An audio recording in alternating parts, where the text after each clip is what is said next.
जय हिंद। नमस्कार साथियों, आप लोगों का हमारे YouTube channel GK GS Ajay sir MP में बहुत बहुत स्वागत है। दोस्तों, मैं पुनः बहुत बहुत स्वागत करता हूं संविधान की इस महत्वपूर्ण क्लास पर, जहां आज अपन चर्चाओं पर होंगे महानियंत्रक लेखा परीक्षक।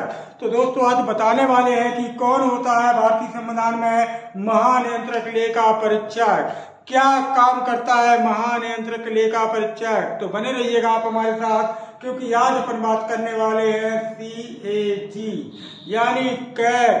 कैग से कौन कौन से क्वेश्चन एग्जाम की दृष्टि से अत्यधिक इम्पोर्टेंट हो सकते हैं। तो चलेंगे दोस्तों महानियंत्रक लेखा परीक्षक के पास। और पहला क्वेश्चन यहाँ से बनता है कि महानियंत्रक लेखा परीक्षक की नियुक्ति। याद रखिएगा दोस्तों, अगर पहला क्वेश्चन बनता है कि नियुक्ति, यदि कल प्रश्न आता है कि महानियंत्रक लेखा परीक्षक की नियुक्ति कौन करता है दोस्तों, तो याद रखिएगा इनकी नियुक्ति की जाती है राष्ट्रपति के द्वारा। बहुत बढ़िया है प्रश्न, राष्ट्रपति के द्वारा।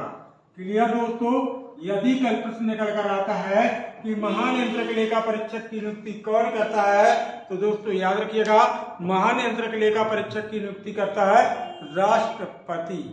क्लियर दोस्तों। अगला महत्वपूर्ण क्वेश्चन निकलता है शपथ यानी शपथ, या सीधा प्रश्न करें कि महानियंत्रक लेखा परीक्षक को उसके अपने पद की शपथ या प्रतिज्ञा कौन दिलाता है दोस्तों। तो याद रखिएगा दोस्तों, राष्ट्रपति के द्वारा। किसके द्वारा? राष्ट्रपति के द्वारा। यानी शपथ किसके द्वारा दिलाई जाती है, तो दोस्तों याद रखिएगा राष्ट्रपति के द्वारा। यानी राष्ट्रपति के द्वारा महानियंत्रक लेखा परीक्षक की नियुक्ति की जाती है। और दोस्तों याद रखिएगा राष्ट्रपति के द्वारा ही महानियंत्रक लेखा परीक्षक को शपथ दिलाई जाती है। क्या दिलाई जाती है? शपथ दिलाई जाती है। बात करेंगे दोस्तों महानियंत्रक लेखा परीक्षक की वेतन। क्या होगी? वेतन। यानी कल क्वेश्चन आता है कि लेखा परीक्षक की अपनी वेतन क्या होगी, तो याद रखिएगा दोस्तों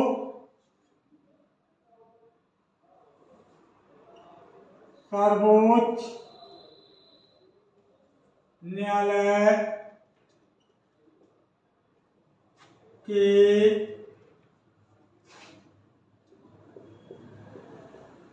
न्यायाधीशों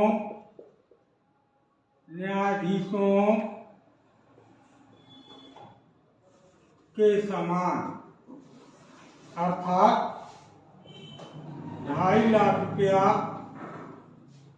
पर मंथ। क्लियर दोस्तों। यदि कल प्रश्न निकल कर आता है कि जो महानियंत्रक लेखा परीक्षक होता है उसकी अपनी वेतन क्या होती है, सैलरी, तो दोस्तों याद रखिएगा जो महानियंत्रक लेखा परीक्षक होता है उनकी अपनी सैलरी होती है सर्वोच्च न्यायालय के न्यायाधीशों के समान। अर्थात जो सर्वोच्च न्यायालय के न्यायाधीश होते हैं उनकी अपनी वेतन, तो दोस्तों याद रखिएगा जो मुख्य न्यायाधीश होता है उसकी वेतन रहती है 2,80,000। कितनी रहती है भाई लोग? 2,80,000। और जो अन्य न्यायाधीश होते हैं उनकी वेतन रहती है 2,50,000। कितनी रहती है? 2,50,000। तो क्लियर। यदि कल प्रश्न आता है कि महानियंत्रक लेखा परीक्षक की अपनी वेतन अर्थात सैलरी क्या होगी, तो दोस्तों याद रखिएगा सर्वोच्च न्यायालय के न्यायाधीशों के समान इसकी अपनी वेतन पर मंथ 2.5 लाख रुपए होगी। कितनी होगी? 2.5 लाख, यानी 2,50,000 रुपए पर मंथ। अगली बात करेंगे दोस्तों पेंशन। इसकी बात करेंगे पेंशन। यदि कल प्रश्न आता है कि महानियंत्रक लेखा परीक्षक की अपनी पेंशन होगी, तो याद रखिएगा दोस्तों वेतन का 50% पेंशन होगी। क्लियर दोस्तों। हमने क्या बात की है कि जो आपका महानियंत्रक लेखा परीक्षक होता है इसकी अपनी पर मंथ सैलरी रहती है 2.5 लाख, लेकिन वेतन का 50%, यानी 2.5 लाख का 50%। दोस्तों इसकी क्या होगी? इसकी होगी अपनी पेंशन। यानी इसकी पेंशन कितनी होगी? तो दोस्तों याद रखिएगा, इसकी अपनी पेंशन होगी 1.25 लाख रुपया पर मंथ, क्योंकि वेतन कितनी थी? 2.5 लाख, और उसका 50% कितने निकलेगा? 1,25,000। क्लियर? 1,25,000। अगला महत्वपूर्ण क्वेश्चन, इस्तीफा देगा यदि महानियंत्रक लेखा परीक्षक स्वतः की इच्छा से। यदि महानियंत्रक लेखा परीक्षक स्वतः का मतलब होता है मन की मर्जी से, स्वयं की इच्छा से, स्वतः की इच्छा से पद मुक्त होना चाहता है, तो वह अपना इस्तीफा किसे देगा? तो याद रखिएगा, वह अपना इस्तीफा देगा दोस्तों राष्ट्रपति को। किसे देगा? राष्ट्रपति को। यदि कल प्रश्न आता है कि यदि महानियंत्रक लेखा परीक्षक स्वतः की इच्छा से पद मुक्त होना चाहता है, तो वह अपना इस्तीफा देगा, तो किसे देगा दोस्तों? वह देगा राष्ट्रपति को। किसे देगा इस्तीफा? याद रखिएगा, राष्ट्रपति को देगा अपना इस्तीफा। अगला महत्वपूर्ण क्वेश्चन दोस्तों, पद मुक्ति। क्लियर दोस्तों? पद मुक्ति यानी कैसे पद मुक्त होगा, कैसे उसका पद रिक्त होगा? तो याद रखिएगा, संसद के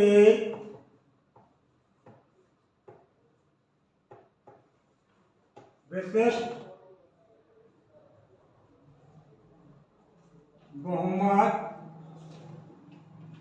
के माध्यम से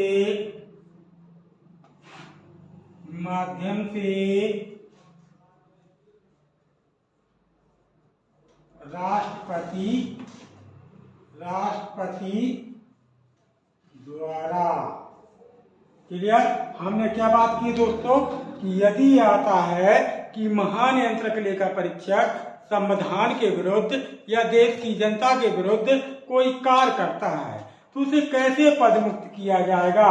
तो हमने क्या बात की दोस्तों कि संसद के विशिष्ट बहुमत के माध्यम से, संसद के विशिष्ट बहुमत के माध्यम से राष्ट्रपति द्वारा, अर्थात 2/3 बहुमत। क्या होगा? 2/3 बहुमत से। क्लियर दोस्तों? संसद के 2/3 बहुमत से राष्ट्रपति द्वारा महानियंत्रक लेखा परीक्षक को पद मुक्त किया जाएगा। क्लियर? अगला का यानी महानियंत्रक लेखा परीक्षक का कार्य क्या होगा? तो याद रखिएगा दोस्तों, सार्वजनिक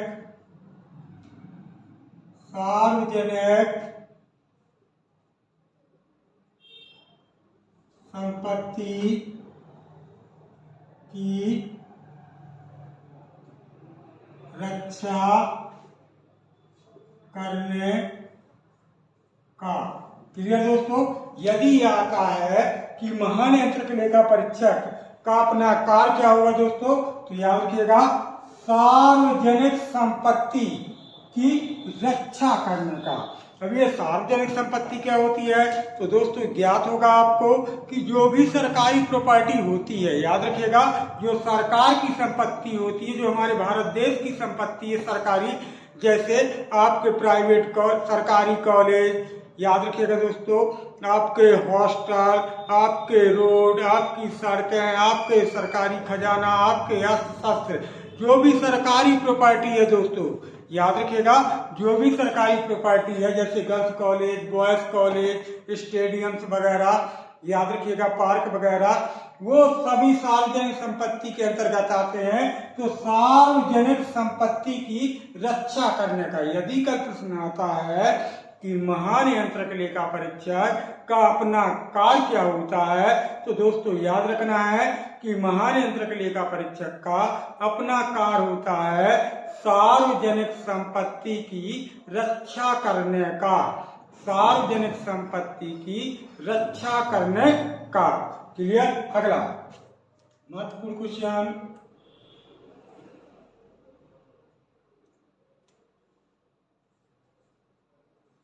टैग कैग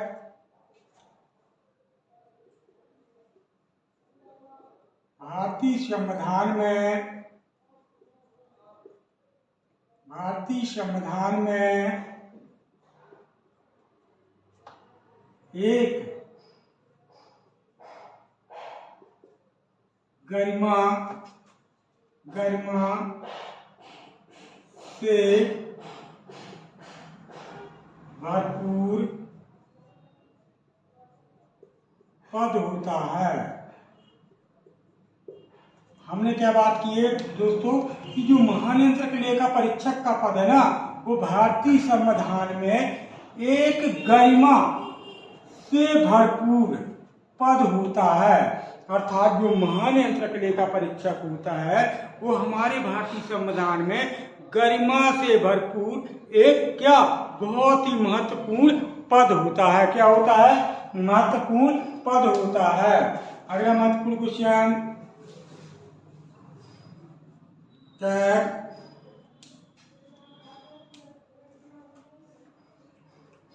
किसी कारण से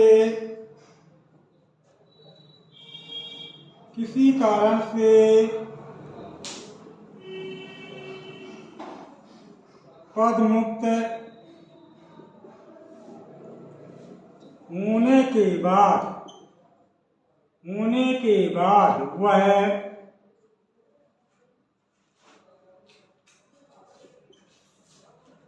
भारत सरकार या किसी राज्य सरकार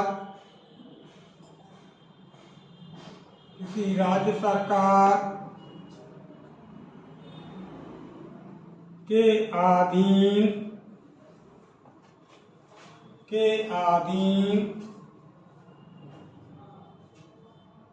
सरकारी नौकरी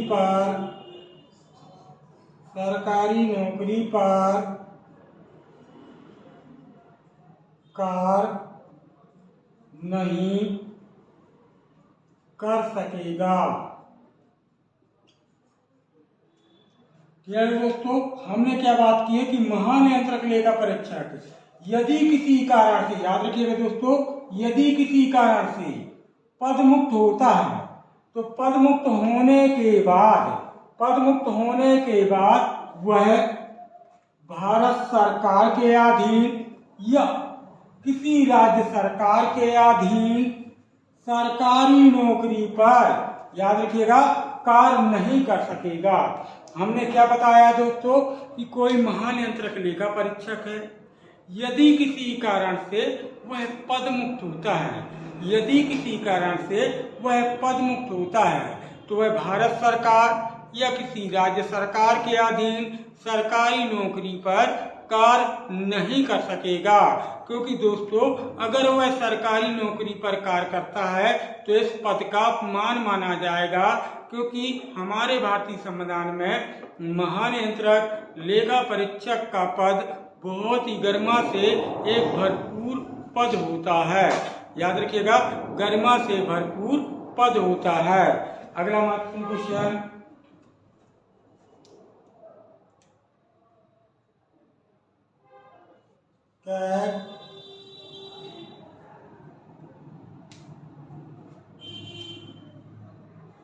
भारत के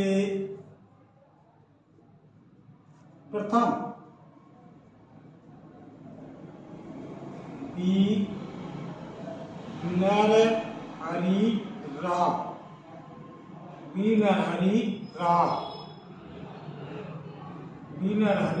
साहब थे।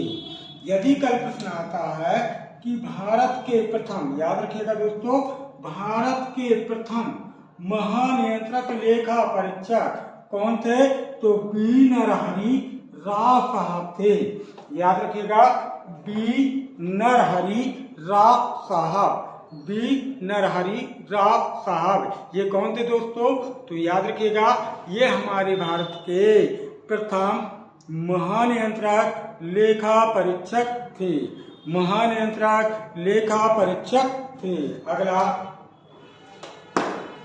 अगला महत्वपूर्ण क्वेश्चन,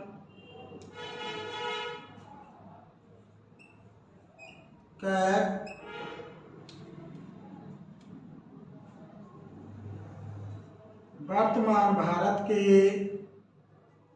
वर्तमान भारत के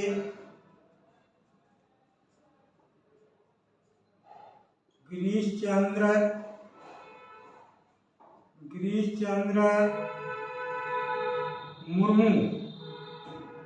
चंद्र मुर्मू हैं। क्लियर दोस्तों, यदि आता है कल प्रश्न कि भारत के प्रथम महानियंत्रक लेखा परीक्षक कौन थे, तो हमने क्या बात की है कि बी नरहरि राव साहब थे। लेकिन अगर कल प्रश्न आता है कि वर्तमान के प्रेजेंट के कौन है, तो वर्तमान भारत के, याद रखिएगा, वर्तमान भारत के यानी महानियंत्रक लेखा परीक्षक कौन है दोस्तों, तो गिरीश चंद्र मुर्मू। कौन है, तो याद रखिएगा गिरीश चंद्र मुर्मू यानी वर्तमान भारत के महानियंत्रक लेखा परीक्षक है गिरीश चंद्र मुर्मू। कौन है दोस्तों, गिरीश चंद्र मुर्मू। यदि कल प्रश्न आता है कि प्रथम कौन थे, तो बी नरहरि राव। कौन थे, बी नरहरि राव। लेकिन वर्तमान के महानियंत्रक लेखा परीक्षक कौन है, तो दोस्तों याद रखिएगा वर्तमान के महानियंत्रक लेखा परीक्षक है गिरीश चंद्र मुर्मू। क्लियर दोस्तों।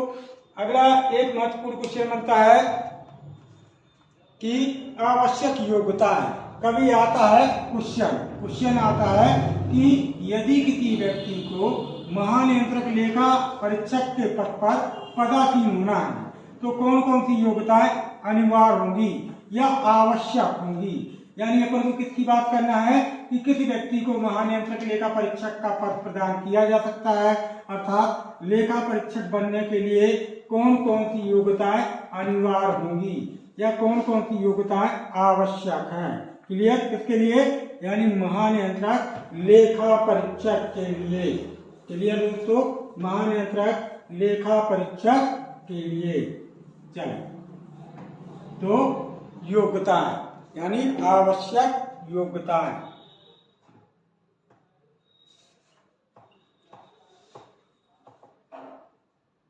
यानी कौन कौन सी योग्यताएं आवश्यक हैं। नंबर 1, भारत का मूल निवासी हो। क्लियर दोस्तों, पहली महत्वपूर्ण योग्यता यह है कि वह भारत का मूल निवासी हो। यदि किसी व्यक्ति को महानियंत्रक लेखा परीक्षक के पद पर पदासीन होना है, तो दोस्तों पहली योग्यता क्या है कि वह भारत का मूल निवासी हो, तभी वह महानियंत्रक लेखा परीक्षक के पद पर पदासीन हो सकेगा। दूसरी महत्वपूर्ण योग्यता वह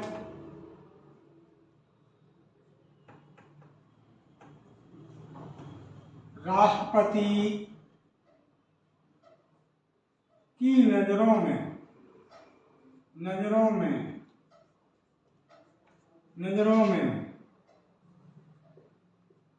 इस पद के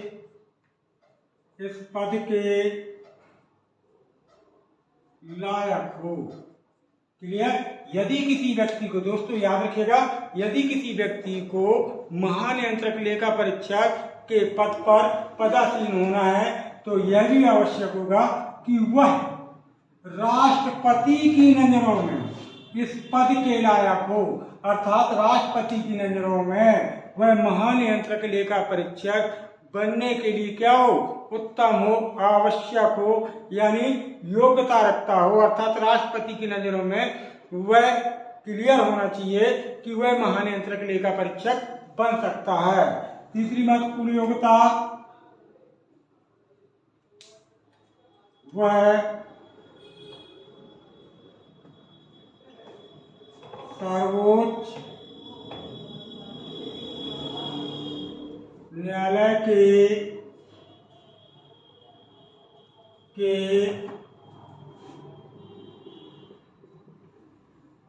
न्यायाधीशों के समान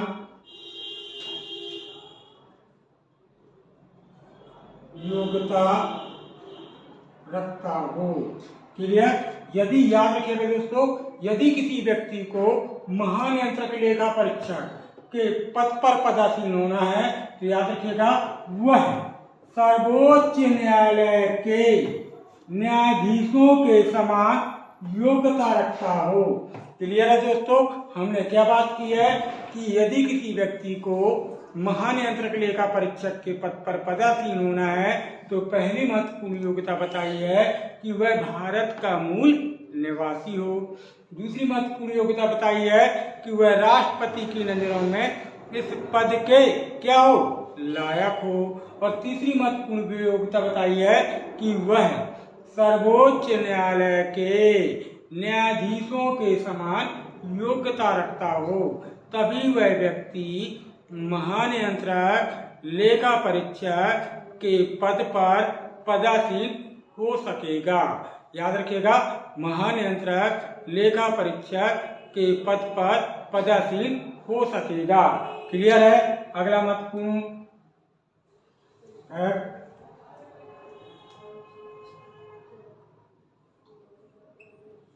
क्या?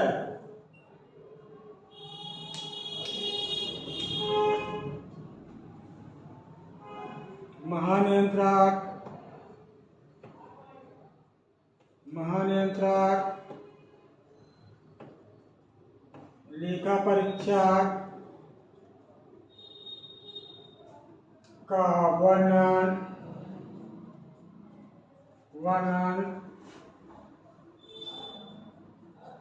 भाग 5 के अनुच्छेद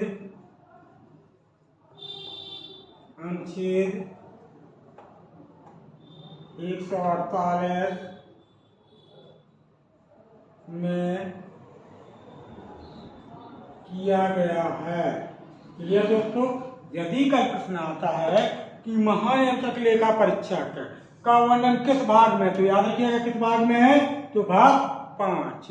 और भाग 5 के किस अनुच्छेद में, तो याद रखिएगा दोस्तों अनुच्छेद 148। महानियंत्रक लेखा परीक्षक जिसे कहते हैं कैग। क्लियर दोस्तों? कैग महानियंत्रक लेखा परीक्षक का वर्णन भाग 5 के अनुच्छेद 148 यानी 148 में किया गया है। याद रखिएगा, अनुच्छेद 148 में किया गया है। अगला महत्वपूर्ण क्वेश्चन,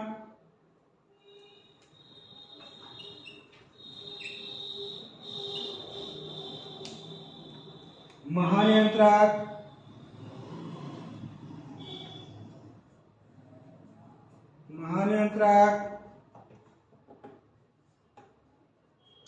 लेखा परीक्षक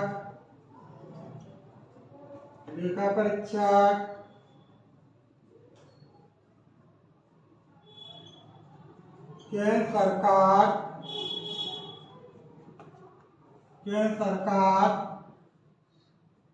के अधीन एक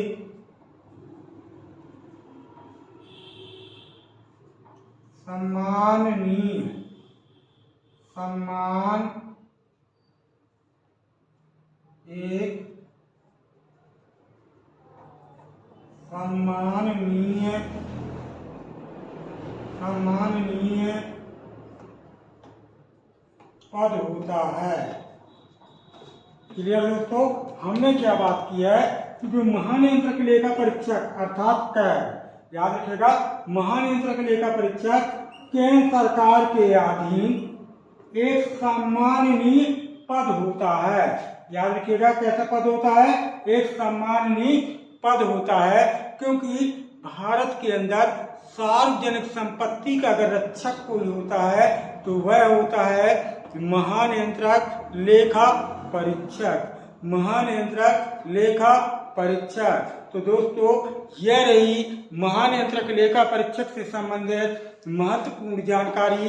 उम्मीद करते हैं दोस्तों कि क्लास आपको बेहतर समझ में आई होगी, और क्लास बेहतर समझ में आई तो प्लीज क्लास को ज़्यादा से ज़्यादा दोस्तों के पास शेयर कीजिएगा। साथ ही जो भाई चैनल पर नए आए हैं उनसे हमारी अपील रहेगी कि वो चैनल को सब्सक्राइब करें, साथ ही बेल आइकन का बटन दबाएं ताकि हमारे द्वारा भेजे गए महत्वपूर्ण नोटिफिकेशन या महत्वपूर्ण क्लास हैं उन्हें टाइम टू टाइम उपलब्ध हो सकें। इसी क्रम को आगे बढ़ाते हुए हम कल पुनः मिलेंगे अगली क्लास को लेकर। जब तक के लिए दोस्तों जय हिंद, जय भारत।